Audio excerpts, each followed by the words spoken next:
This is a bit, Ben, when you have to put on the jingle bells over the top, like ting, ting, ting, ting, ting. Not put. Hello and welcome to Extra Bad Gays, a podcast of about what's going on in the world of queer culture, media. You know what? Right now, for the listener at home, Ben is appalled and distressed by my attempts at seasonality. But it is the 23rd of December, and this is this December's episode of Extra Bad Gays. Thank you so much for joining us. Are you in the Christmas spirit? I'm feeling, I would say, moderately festive. I would Okay. say I'm festive light. There's been some I difficult. don't really know if you're a particular Christmassy person or not. You're definitely a feasting person, right? Oh, Hugh, stop calling me a glutton. No, I am a very Christmassy person. Unfortunately, the kind of like emblem of Christmas for me, what Christmas meant every year since I was a child, like since I was born, was going to my grandparents' house. And unfortunately, my grandmother passed away last week, and the funeral was last weekend. Mm. That's obviously cast a Yeah, so pall over very sad to hear about that, Ben. over the Christmas season, but we're trying to keep up some good cheer for my grandfather who survived her, and I have some very saintly cousins who are bringing Christmas down from where they live to us. There's a rumor that my Aunt Joanne is making 7 pounds of chicken cutlets and a lasagna and an eggplant parm. These are the Well, at least Sicilians. everyone be If fair. anyone Yeah, knows, yeah, but maybe it's a sort of blessing in disguise that you can all be together at that time, and it part is. of Christmas is about remembering Christmas's past. That's what builds part of the joy and remembering her presence there, and Yeah. I'm sure she'd be very thrilled to see you all together and stuff. She would be. That was her whole life, was family and being together with family. And that's the reason why all the good Christmas songs are the sad ones. And why those Right, stupid yeah. versions of the sad Christmas songs that try to make them happy. I am currently staring daggers in the eyes of everyone who has ever sung Have Yourself a Merry Little Christmas who is not named Judy Garland, with those stupid lyrics that make it happy when the whole point is that we're not together and things aren't okay. Sorry, I'll calm down now. That's what. But maybe one day in the future, that's the message, I guess. Exactly, I but also that's what noted, it is. It's hope and sadness and imperfection and that big like yearning suspended seventh chord of "Have yourself." Anyway, yeah, yeah. I also noted that the singer of one of my favorite Christmas songs, Chris Ray, who sang "Driving Home for Christmas," he died this week, unfortunately. So yeah, but the thing is about Christmas is obviously when you're a child, it's sort of pure sugar-coated joy.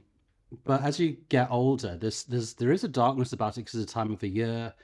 Traditionally Christmas was a time for ghost stories, which I've always enjoyed. Christmas Carol, of course, being the most famous, but all sorts of interesting ghost stories, A Wonderful Life, things like this. But there's like a strange response towards grief. It's kind of been a thing this like in recent years when I've seen people say, also for those who for it's a difficult time of the year, and noting those people who sort of opt out of it. And obviously, as a family oriented thing, it can be a really difficult time of the year.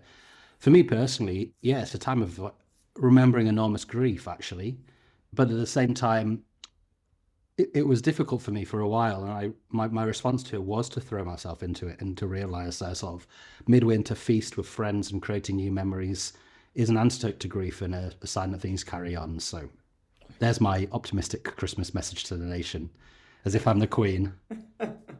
he was waving very regally for those who. Though Hugh, we don't have the As queen anymore. We have the king, unfortunately. Yeah, as only waved by the Queen Mother of the Queen and my grandmother, who regards herself as the third of the triplets, I think. So, Hugh, do you have any last minute gift ideas for people who are maybe listening right now and still looking for that special something for someone? Well, now's the time to start thinking about your summer holidays. So why not a beach towel? And it just so happens on badgayspod.com we have some very charming and fetching Bad Gays beach towels featuring Antoinette and Hadrian, two different designs, as well as socks and caps. And I'm kind of dreading the day that I enter a gentleman's establishment of a certain nature and see someone in the Bad Gays Evil Twink Energy socks. It It will happen, I'm sure, at some has point. happened to me. It was the cap.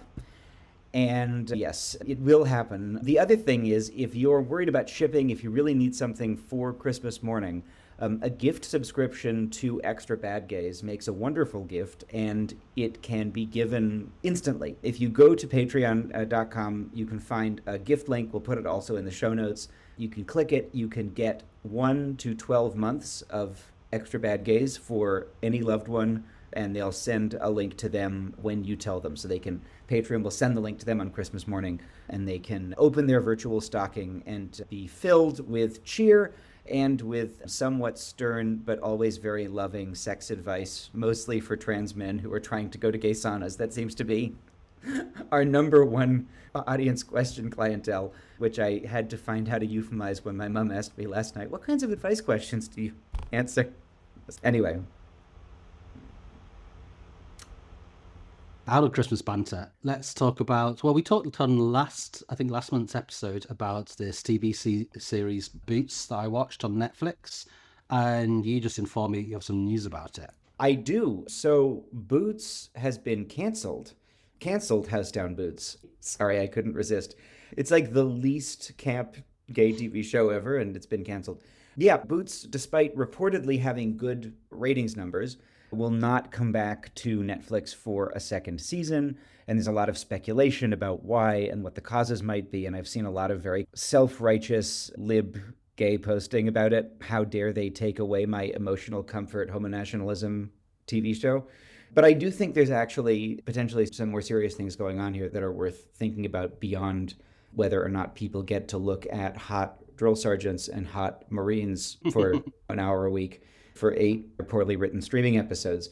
We spoke about the show being basically the definition of homonationalism, right? Like you have all of these kind of hot Marines who are finding acceptance in this kind of difficult and maybe homophobic environment and fighting for their acceptance in this environment. And what, of course, gets left out is once these Marines are all trained up, Iraqis. Where are they going to go, right? And season 2 was they were going to go to Iraq and start like slaughtering Iraqi children. And we're not going to get to see that. Oh no. We spoke about the kind of dubious politics of this, but what's interesting about its cancellation is, and this is something that we've been talking about here for a while, that I think a lot of the kind of default critique liberalism assumptions baked into a lot of queer and radical queer thinking and posturing are no longer in sync with the times. I remember being at a conference in March of 2024 and watching an extremely respected queer studies scholar ask with a tremor in her voice whether anyone had considered whether what came after liberalism might be actually worse than liberalism. That was a fun moment of realizing that the emperors are naked, but naked emperors. And everyone acted like this was like, oh my God, I've never thought of this before. And I was like, okay. But anyway, that's what happens when you get a discipline like queer studies, which has neither a method nor an object, and so just turns into a bunch of posing and repeating the word normativity over and over again.